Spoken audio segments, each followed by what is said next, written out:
Ma femme a lâché, exaspérée, laisse-moi de l'air, j'en ai marre que tu sois toujours sur mon dos. Elle s'attendait à ce que je recule.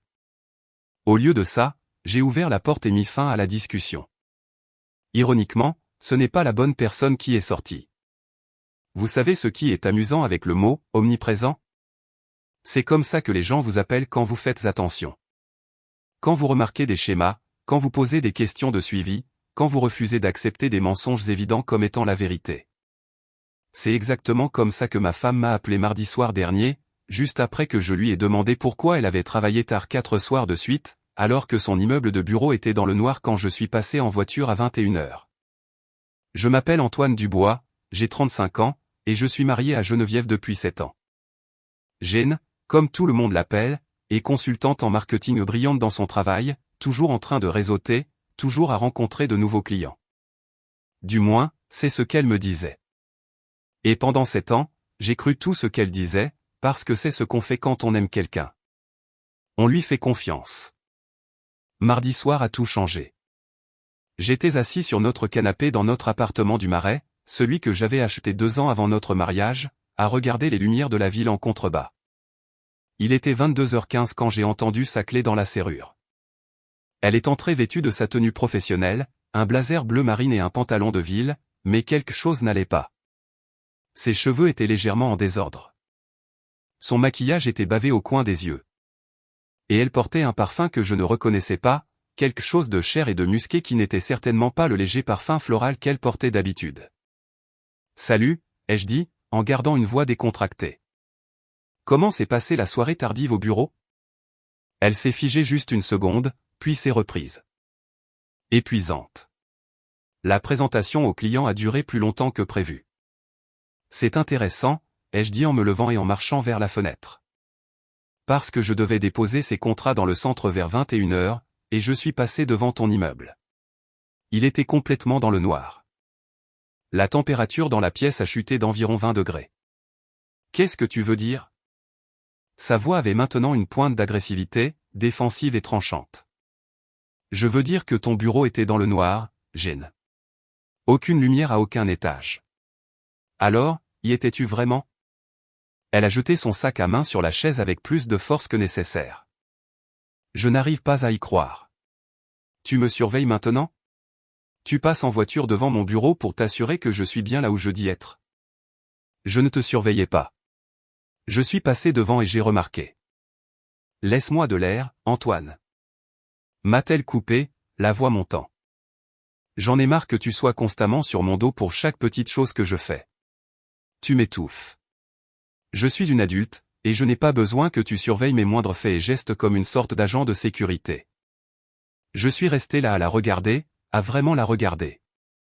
Et quelque chose en moi a juste fait tilt.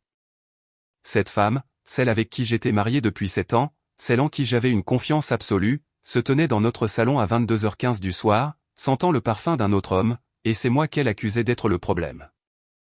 Je me suis approché de la fenêtre et j'ai regardé la tour Eiffel au loin, ses lumières brillantes se découpant sur le ciel nocturne.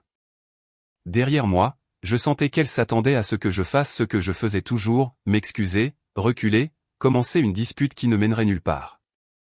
Mais quelque chose avait changé en moi, quelque chose de fondamental. Je me suis retourné et je lui ai souri. « Tu veux de l'espace » ai-je dit calmement. C'est intéressant. Elle a cligné des yeux, ne s'attendant clairement pas à cette réponse. Qu'est-ce que ça veut dire ? Ça veut dire que tu as tout à fait raison. Tu mérites de l'espace.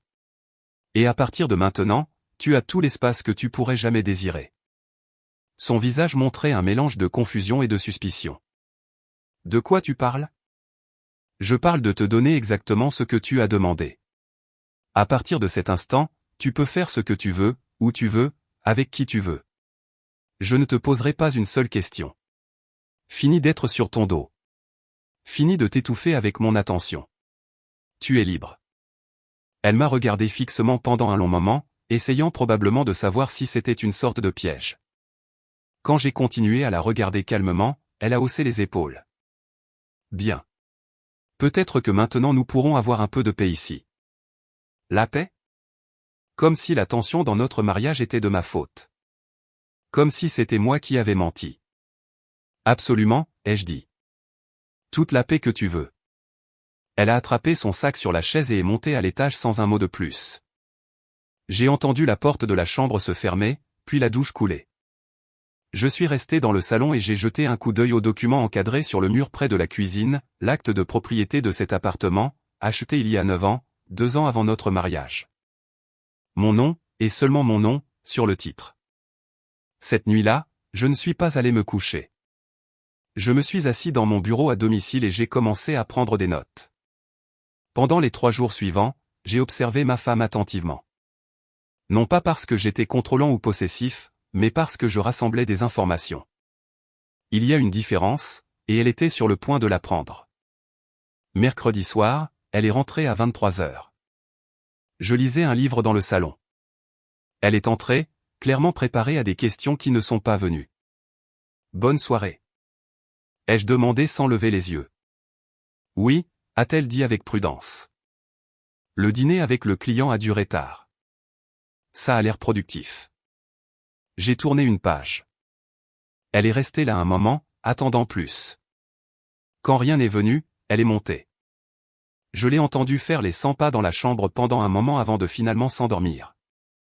Ce qu'elle ne savait pas, c'est que j'avais passé ma journée à ouvrir un compte bancaire séparé et ma soirée à photographier les relevés de notre compte joint, chaque dépense, chaque retrait, chaque frais inexpliqué des 3 derniers mois. Jeudi, elle a annoncé qu'elle avait un autre dîner avec un client à 19 heures. Ne m'attends pas, a-t-elle dit en attrapant ses clés. Amuse-toi bien, ai-je répondu depuis la cuisine, où je me préparais à dîner. Elle a marqué une pause à la porte, probablement confuse par mon manque de réaction, puis elle est partie. Je lui ai laissé 15 minutes, puis j'ai pris ma voiture et je suis allé à Saint-Germain-des-Prés. J'ai trouvé sa voiture garée devant l'Ambroisie, l'un des restaurants les plus chers de Paris.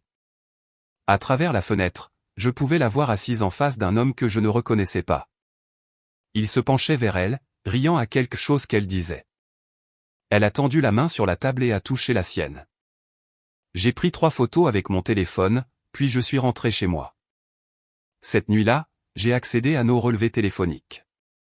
Nous avions un forfait familial que je payais chaque mois, ce qui signifiait que j'avais tout à fait le droit de voir les détails du compte. Ce que j'ai trouvé était éclairant, plus de 200 appels et textos à un seul numéro au cours des 10 dernières semaines. Des appels qui duraient des heures, toujours tard dans la nuit. Des textos envoyés à 2 et 3 heures du matin. Vendredi soir, Jane rayonnait pratiquement de confiance quand elle est rentrée. Elle avait décidé qu'elle avait gagné, qu'elle m'avait dressé avec succès pour que j'arrête de poser des questions. « Comment s'est passée ta journée ?» a-t-elle demandé, presque joyeuse. « Productive, ai-je dit. »« Très productive. » J'ai passé la nuit de vendredi à examiner les relevés de notre carte de crédit. 10 semaines de dépenses que j'avais été trop confiant pour remettre en question auparavant, des dîners pour 2 dans des restaurants chers, des dégustations de vin dans la région de Champagne, 2 factures dans des hôtels de charme, et une qui m'a glacé le sang. Un achat de 800 € chez Cartier. J'ai regardé la date, le 14 février, la Saint-Valentin. Je n'avais pas acheté de bijoux à ma femme pour la Saint-Valentin. Nous avions convenu de ne pas nous faire de cadeaux cette année-là et de faire un voyage en été à la place. Alors, qui lui avait acheté un collier à 800 €? Samedi matin, je me suis réveillé à 7 heures et je me suis habillé, pantalon et chemise de ville décontractée. Jane ne s'est pas réveillée avant 9h30. Elle est arrivée en titubant dans la cuisine, ayant manifestement la gueule de bois de l'endroit où elle avait été la veille, et s'est arrêtée net en me voyant. « Où vas-tu » a-t-elle demandé en plissant les yeux. « Dehors » ai-je dit en attrapant mes clés sur le crochet près de la porte. Pour la première fois depuis des semaines, j'ai vu l'incertitude traverser son visage. « Dehors où » J'ai marqué une pause à la porte et je l'ai regardée. Elle se tenait dans la cuisine dans la même robe que la nuit dernière, son maquillage étalé, ses cheveux en désordre. « Je suis un adulte » ai-je dit, en utilisant ses propres mots de mardi soir. Je n'ai pas besoin de rapporter chacun de mes mouvements comme si je pointais auprès de la sécurité. Sa bouche s'est ouverte, puis s'est refermée. Elle ne s'attendait pas à ce que ses propres mots lui soient renvoyés. J'ai passé ce samedi dans le bureau d'un avocat à la Défense. Marc Fournier, avocat spécialisé en divorce, m'avait été chaudement recommandé. Je lui ai montré tout ce que j'avais trouvé, les photos, les relevés téléphoniques, les relevés de cartes de crédit. C'est assez simple, a-t-il dit en se penchant en arrière dans son fauteuil. La loi française permet le divorce pour faute, et ce genre de documentation aide pour la répartition des biens. L'appartement est à votre nom uniquement? Acheté 2 ans avant le mariage? Mon nom sur l'acte? Alors c'est votre bien propre. Elle n'y a aucun droit. Il a tapoté les papiers sur son bureau. Compte tenu de ces preuves, je m'attendrai à un divorce rapide et non contesté, surtout si elle veut éviter que cela ne devienne public. Après l'avocat, je suis allé à la banque.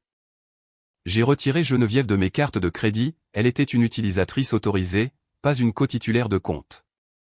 J'ai ouvert un compte courant séparé et j'y ai fait rediriger mes fiches de paie.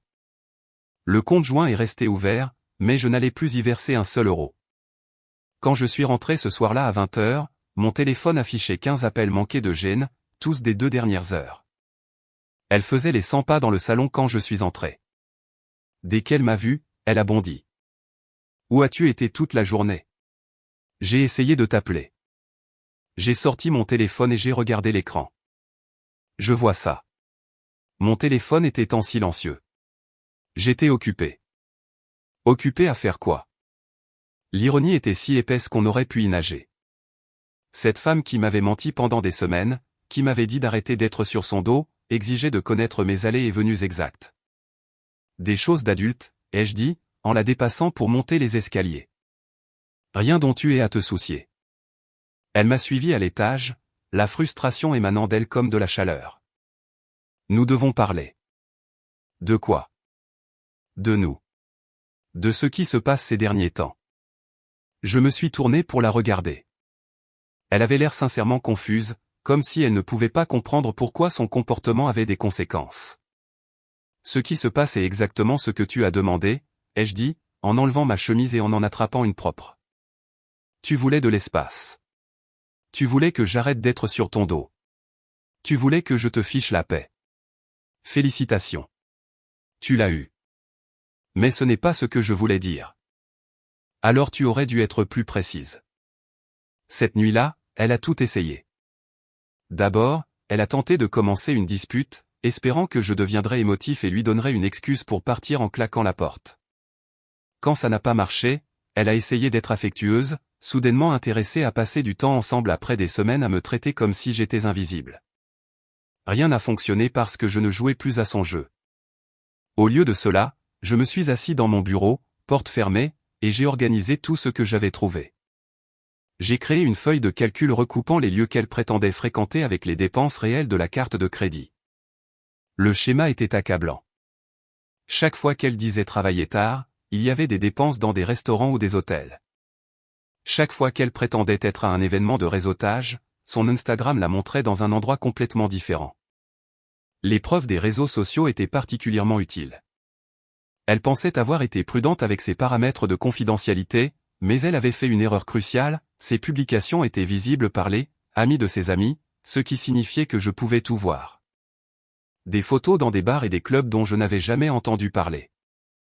Des photos avec des gens que je n'avais jamais rencontrés.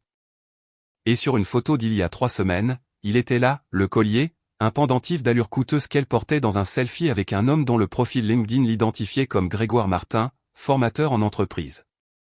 Le dimanche soir, j'avais une image complète de la vie secrète de ma femme. La question n'était plus de savoir si elle me trompait. La question était de savoir ce que j'allais faire à ce sujet. Elle est rentrée vers 23 h, plus tôt que d'habitude. Peut-être que la culpabilité commençait enfin à la ronger. Ou peut-être que Grégoire avait d'autres projets. Elle m'a trouvé dans le salon en train de lire. « Salut », a-t-elle dit, en essayant d'avoir l'air décontracté. « Comment s'est passée ta journée ? » « Productive », ai-je répondu sans lever les yeux. « Très productive. » Elle s'est assise à l'autre bout du canapé, aussi loin de moi que possible tout en étant dans la même pièce. Après un moment de silence, elle a parlé. « Écoute, à propos de l'autre soir. J'ai peut-être été un peu dur. Un peu dur. C'est comme ça qu'elle l'appelait. Pas irrespectueuse, pas cruelle, pas complètement déplacée. Un peu dur. Ne t'en fais pas, ai-je dit, la regardant enfin. Tu étais juste honnête sur ce que tu ressens. J'apprécie l'honnêteté. Le mot « honnêteté » l'a frappé comme une gifle. Elle a littéralement sursauté. Bien, a-t-elle dit après une pause. Je suis contente que nous nous comprenions. Oh, nous nous comprenons parfaitement, ai-je dit en retournant à mon livre. Mieux que tu ne le penses. Lundi soir, elle est rentrée tôt, à 18h45. Inhabituel pour quelqu'un qui avait constamment travaillé tard. Elle avait préparé le dîner, pour la première fois depuis des mois. Je pensais qu'on pourrait manger ensemble, a-t-elle dit quand je suis entré. Ça fait un moment. Nous nous sommes assis l'un en face de l'autre à la table de la salle à manger, la tour Eiffel visible par la fenêtre derrière elle. Elle a essayé de faire la conversation, a posé des questions sur ma journée, a ri à des choses qui n'étaient pas particulièrement drôles. Elle jouait le rôle de l'épouse attentionnée, essayant de réinitialiser le récit. Est-ce que ça va entre nous? A-t-elle finalement demandé. Tu agis différemment. Je te donne exactement ce que tu as demandé, ai-je dit. De l'espace. Pas d'omniprésence. Mais ce n'est pas ce que je voulais dire. Alors tu aurais dû être plus précise. Le mercredi suivant, j'étais prêt. Je lui ai envoyé un texto à midi, besoin de discuter de quelque chose d'important. Sois à la maison pour 19h. Elle est arrivée à 19h15, clairement nerveuse. Elle m'a trouvé assis à la table de la salle à manger avec 3 dossiers en manille étalés devant moi. Mon ordinateur portable était ouvert, affichant une feuille de calcul détaillée. Des photographies imprimées étaient dans des pochettes en plastique transparente. Qu'est-ce que c'est que tout ça? A-t-elle demandé, la voix tendue. Assieds-toi, ai-je dit calmement. Elle s'est assise lentement, ses yeux allant des dossiers à mon visage. Je pouvais voir son esprit s'emballer, essayant de deviner ce que je savais. J'ai fait glisser le premier dossier sur la table. Ceci est le relevé de notre carte de crédit conjointe, ai-je dit. Celle que je paie chaque mois. J'ai surligné quelques dépenses intéressantes. L'hôtel Coste, à 3 reprises. La closerie des Lilas, le Grand Véfour. Tous des dîners pour 2. Tous les soirs où tu prétendais travailler tard ou être à des réunions avec des clients. Son visage était devenu pâle. Elle a ouvert la bouche, mais aucun son n'est sorti. J'ai fait glisser le deuxième dossier. Ce sont nos relevés téléphoniques du forfait familial. Je paie ça aussi, ce qui signifie que j'ai tout à fait le droit d'accéder aux informations du compte. Tu as passé plus de 200 appels et envoyé d'innombrables textos à un seul numéro au cours des 10 dernières semaines. Les appels durent des heures. Les textos partent à 2, 3 heures du matin. J'ai affiché une capture d'écran sur mon ordinateur portable et je l'ai tournée vers elle. Ça vient de ton Instagram d'il y a 3 semaines. Posté depuis une visite chez Mouette et Chandon. Tu es identifié avec quelqu'un nommé Grégoire. Le soir même où tu m'as dit que tu travaillais tard. Ses mains tremblaient maintenant. Et ça, ai-je dit, en sortant la dernière preuve, c'est un reçu de chez Cartier. 800 € pour un collier acheté le jour de la Saint-Valentin. Le même collier que tu portes en ce moment. Sa main est allée à sa gorge, touchant automatiquement le pendentif. Je ne t'ai pas acheté de collier pour la Saint-Valentin, Jane. Alors, qui l'a fait? Elle est restée assise dans un silence stupéfait pendant un long moment. Puis elle a essayé la première chose que les gens essaient toujours quand ils sont pris. Ce n'est pas ce que tu crois. J'ai sorti mon téléphone et je lui ai montré les photos de l'Ambroisie, elle et Grégoire assis près l'un de l'autre, se tenant la main sur la table. Sur une photo, ils s'embrassaient. Alors, qu'est-ce que c'est? Ai-je demandé calmement. Elle a immédiatement changé de tactique. La colère. Comment oses-tu m'espionner? Sa voix s'est élevée. C'est une violation de ma vie privée. Tu es contrôlant et possessif, et tu me fais fuir. Je ne t'ai pas espionné, ai-je dit, d'une voix égale. J'ai regardé le relevé de notre carte de crédit conjointe que je paie. J'ai examiné notre forfait téléphonique familial qui est à mon nom. J'ai pris une photo de toi à la fenêtre d'un restaurant public. Quelle partie de cela est de l'espionnage? La colère s'est effondrée. Les larmes ont commencé à couler. S'il te plaît, tu ne comprends pas. J'étais perdu. Je ne réfléchissais pas clairement. C'est juste arrivé. Je ne voulais pas que ça aille si loin. J'ai fait glisser la boîte de mouchoirs sur la table sans commentaire. Elle a pleuré pendant environ 5 minutes, s'attendant probablement à ce que je m'adoucisse, que je la réconforte, que je lui dise que nous pouvions arranger les choses. Quand je suis resté assis là à attendre, elle est passée à la phase suivante. C'est exactement pour ça que j'avais besoin d'espace, a-t-elle dit, sa voix reprenant une pointe d'agressivité. Tu es étouffant. Tu es toujours sur mon dos. Si tu m'avais juste donné de l'air pour respirer, rien de tout ça ne serait arrivé. C'est toi qui m'as poussé à faire ça. J'ai presque ri. C'est moi qui t'ai poussé à faire ça. Ai-je répété lentement. C'est moi qui t'ai poussé à me mentir chaque jour pendant 10 semaines? C'est moi qui t'ai poussé à dépenser des milliers de nos euros pour des rendez-vous avec un autre homme? C'est moi qui t'ai poussé à manigancer dans mon dos et à m'appeler omniprésent quand je posais des questions de base sur ton emploi du temps. Elle a ouvert la bouche pour argumenter, mais j'ai levé la main. Non. Tu n'as pas le droit de me blâmer pour tes choix. Tu as pris chaque décision qui a mené à ce moment. Tu as décidé que notre mariage ne valait pas ta loyauté. Tu as décidé que je ne valais pas ton respect. Tu as décidé de jeter 7 ans pour un formateur en entreprise que tu as rencontré à un événement de réseautage. Son visage est devenu blanc quand j'ai mentionné Grégoire par son nom. Elle ne s'attendait pas à ce que je sache qui il était. Nous pouvons arranger ça, a-t-elle dit désespérément. Je vais mettre fin à tout ça maintenant. Je vais l'appeler et lui dire que c'est fini. Nous pouvons aller en thérapie. S'il te plaît, Antoine, pense à tout ce que nous avons construit ensemble. Tu y as déjà mis fin, ai-je dit. Tu as juste oublié de me le dire. J'ai sorti une carte de visite de ma poche. Je l'ai fait glisser sur la table. C'est mon avocat pour le divorce, Marc Fournier. Il attend votre appel. Elle a regardé la carte comme si c'était un serpent. Tu n'es pas sérieux. Mortellement sérieux. J'ai sorti une deuxième carte de visite. C'est mon conseiller financier. Depuis lundi, tu as été retirée comme utilisatrice autorisée de mes cartes de crédit. J'ai ouvert un compte courant séparé. Notre compte joint est toujours accessible à nous deux, pour l'instant, mais je n'y déposerai plus rien. Ses mains tremblaient si fort qu'elle pouvait à peine tenir les cartes.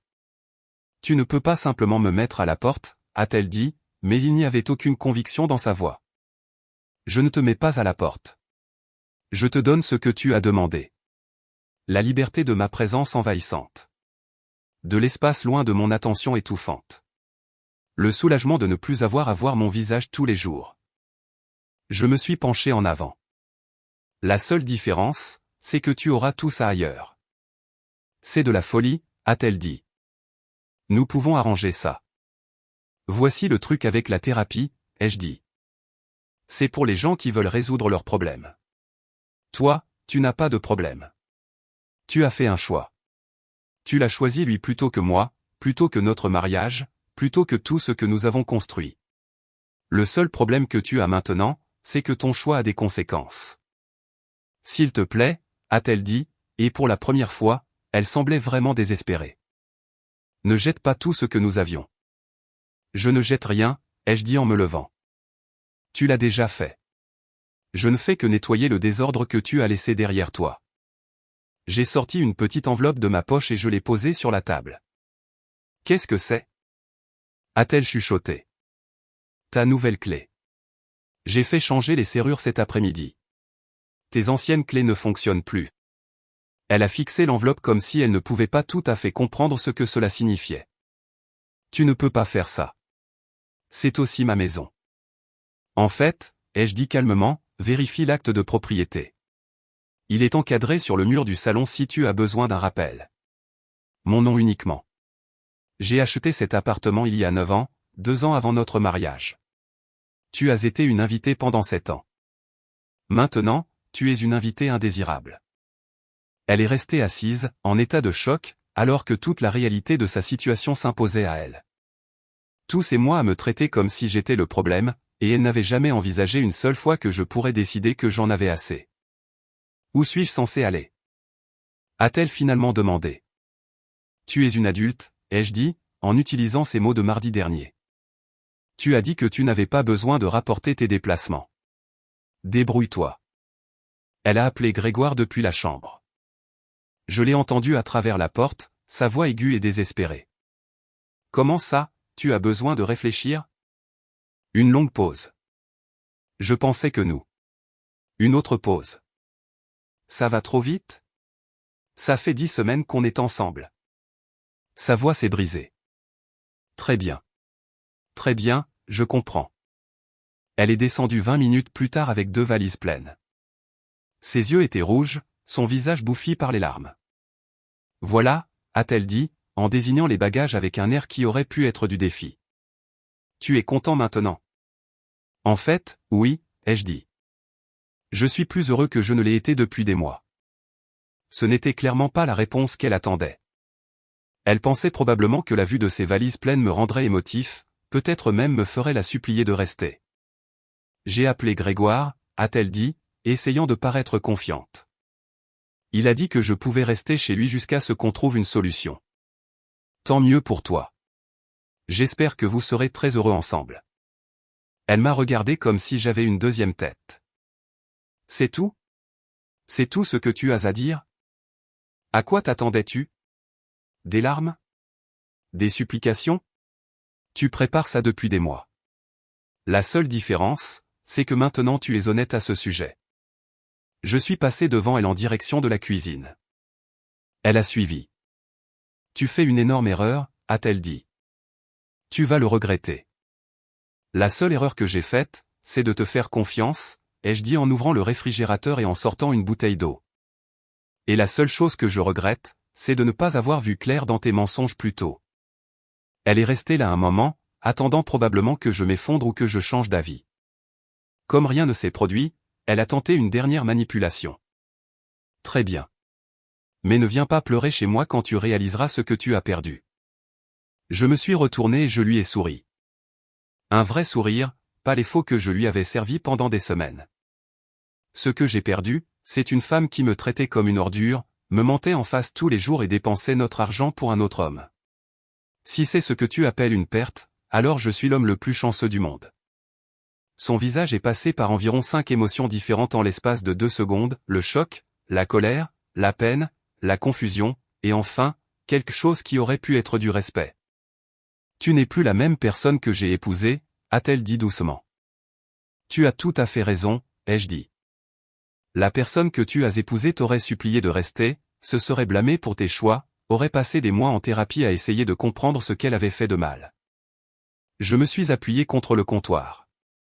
Mais cette personne était mariée à quelqu'un qui la respectait. La personne qui se tient devant moi maintenant m'a dit de lui ficher la paix et m'a traité d'omniprésent parce que je me souciais de mon propre mariage. J'ai fait un geste vers ses valises près de la porte. Alors, félicitations. Tu as eu exactement ce que tu voulais. Plus de mari sur ton dos à poser des questions embarrassantes. Plus de mariage étouffant qui te freine. Plus de mon nez dans tes affaires. Elle a pris ses sacs, et un instant, j'ai cru qu'elle pourrait vraiment partir sans un mot de plus. Mais elle s'est arrêtée à la porte et s'est retournée. Et si je veux revenir? Alors tu auras l'envie dans une main et le regret dans l'autre, ai-je dit. Tu verras bien laquelle se remplit en premier. Elle est restée là quelques secondes de plus, espérant probablement que je craquerais. Comme ce ne fut pas le cas, elle a ouvert la porte. Ce n'est pas fini, a-t-elle dit. Si, c'est fini, ai-je répondu. C'est fini depuis des mois. Tu n'as juste pas pris la peine de me le dire. La porte s'est refermée derrière elle, et pour la première fois en 6 mois, mon appartement était réellement paisible. Pas de tension, pas de mensonges, pas besoin de marcher sur des œufs autour de quelqu'un qui avait clairement fait savoir qu'elle ne voulait pas de moi là. Je me suis versé un verre et je me suis assis dans mon salon. Mon salon, dans mon appartement, avec mon nom sur l'acte de propriété. Elle voulait que je la laisse tranquille. Mission accomplie. Dommage pour elle que la laisser tranquille signifiait qu'elle devait quitter ma maison. Au cours des semaines suivantes, mon téléphone n'a cessé de vibrer. Textos, appels, messages vocaux. Jeudi, 47 textos. Vendredi, 23 appels. J'ai bloqué son numéro dès le premier jour. Samedi, des fleurs sont arrivées avec une carte d'excuses. Je les ai données à une maison de retraite du quartier. Dimanche, sa mère a appelé. J'ai été poli mais ferme. Madame Lefebvre, vous devriez interroger votre fille à propos de Grégoire. Les appels ont cessé après ça. J'ai passé ces semaines à reprendre ma vie en main. Je me suis inscrit à une salle de sport, j'ai commencé à y aller régulièrement. J'ai redécoré l'appartement, enlevant les choix décoratifs qu'elle avait faits, repeignant la chambre dans une couleur que j'aimais vraiment. J'ai retrouvé un ami pour un café et lui ai expliqué la situation.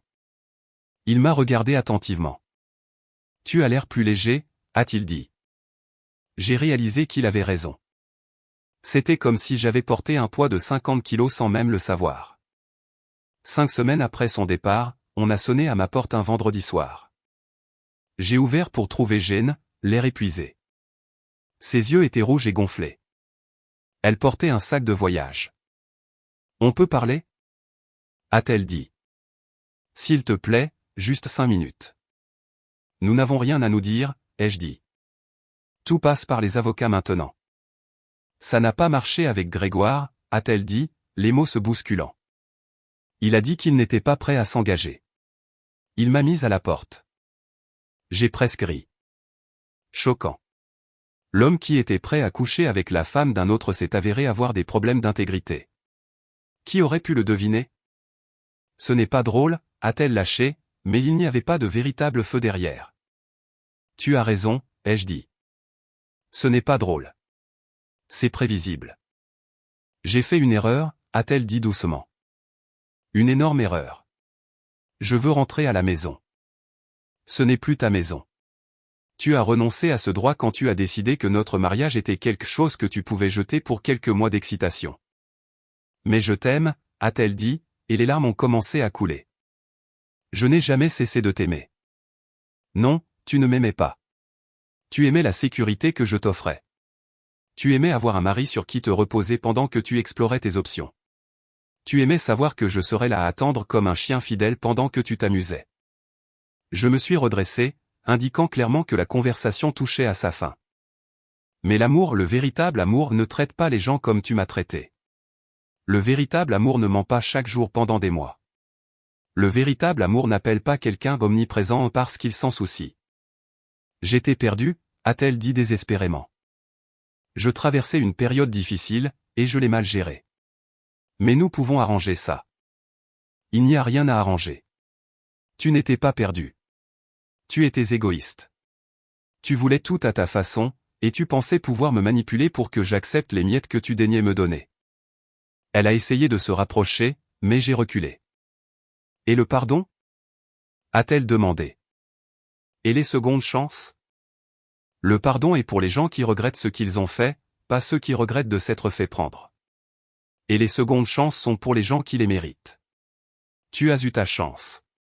Tu as eu 7 ans de chance. Tu les as toutes utilisées pour me mentir, me manquer de respect et me tromper. Alors c'est tout? Sa voix s'est élevée. Tu vas juste jeter tout ce que nous avions? L'ironie était parfaite, presque magnifique. Je ne jette rien, ai-je dit. Tu l'as déjà fait. Tu l'as jeté la première fois que tu es allé dîner avec lui. Tu l'as jeté chaque fois que tu as menti sur l'endroit où tu étais. Tu l'as jeté quand tu m'as dit de te ficher la paix. Attends, a-t-elle dit rapidement. Qu'est-ce que je suis censé faire? Où suis-je censé aller? Je l'ai regardé pendant un long moment. Il y a un mois, cette question m'aurait brisé le cœur. Maintenant, elle me rappelait simplement à quel point elle s'était peu souciée de notre mariage pendant qu'elle était occupée à le détruire. Tu sais ce qui est drôle? Ai-je dit. Pendant des mois, tu as agi comme si j'étais la pire chose qui te soit jamais arrivée. Comme si être marié à moi était une sorte de peine de prison. Comme si ma présence dans ta vie était étouffante, envahissante et insupportable. J'ai fait une pause, m'assurant qu'elle écoutait vraiment. Alors, félicitations. Tu es libre. Plus de mariage étouffant. Plus de mari sur ton dos. Plus besoin de voir mon visage tous les jours. Ce n'est pas ce que je voulais, a-t-elle chuchoté. C'est exactement ce que tu voulais. Tu pensais juste que tu pouvais l'avoir sans renoncer aux avantages d'être marié à moi. Tu pensais que tu pouvais me traiter comme une ordure et que je serais toujours là pour te rattraper quand ton petit ami déciderait qu'il ne voulait pas de la responsabilité. Les mots l'ont frappé durement. Elle a fait un pas en arrière, comprenant enfin qu'il n'y avait pas de retour en arrière possible.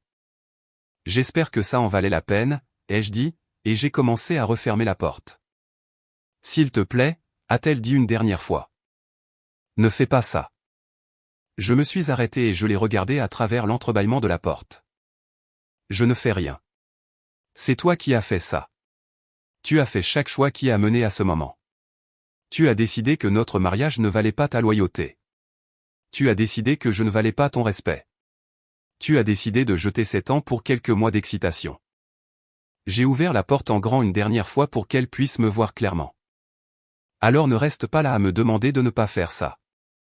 C'est toi qui l'as déjà fait. Je ne fais que vivre avec les résultats de tes choix. La porte s'est refermée avec un clic sec. J'ai entendu ses pas dans les escaliers, s'estompant alors qu'elle s'éloignait. Par la fenêtre, je l'ai vue monter dans une voiture que je ne reconnaissais pas, probablement celle d'un ami. Les feux arrière ont disparu dans la rue, et j'ai réalisé quelque chose. Pour la première fois depuis des mois, je me sentais complètement en paix. 3 mois plus tard, j'étais au marché des enfants rouges un samedi après-midi avec quelqu'un de nouveau. Claire était une graphiste que j'avais rencontrée par un ami. Nous nous fréquentions depuis environ 6 semaines, en prenant notre temps, pour voir où cela mènerait. Elle se tenait à côté de moi, riant à quelque chose que j'avais dit pendant que nous choisissions des ingrédients pour le dîner. C'est à ce moment-là que j'ai vu Jane de l'autre côté du marché. Elle m'a vu au même moment et s'est figée. Elle avait l'air fatiguée, plus âgée en quelque sorte, bien que seulement 3 mois se soient écoulés. Elle portait des sacs de magasin à bas prix, vêtue d'un jean et d'un simple t-shirt, rien à voir avec la consultante en marketing soignée que j'avais connue. Claire a remarqué mon regard et a suivi ma direction. Ex-femme ? A-t-elle demandé doucement. Juste quelqu'un que j'ai connu, ai-je dit. Jane a commencé à marcher vers nous, mais j'ai pris la main de Claire et je me suis tourné dans la direction opposée. Je n'ai pas regardé en arrière.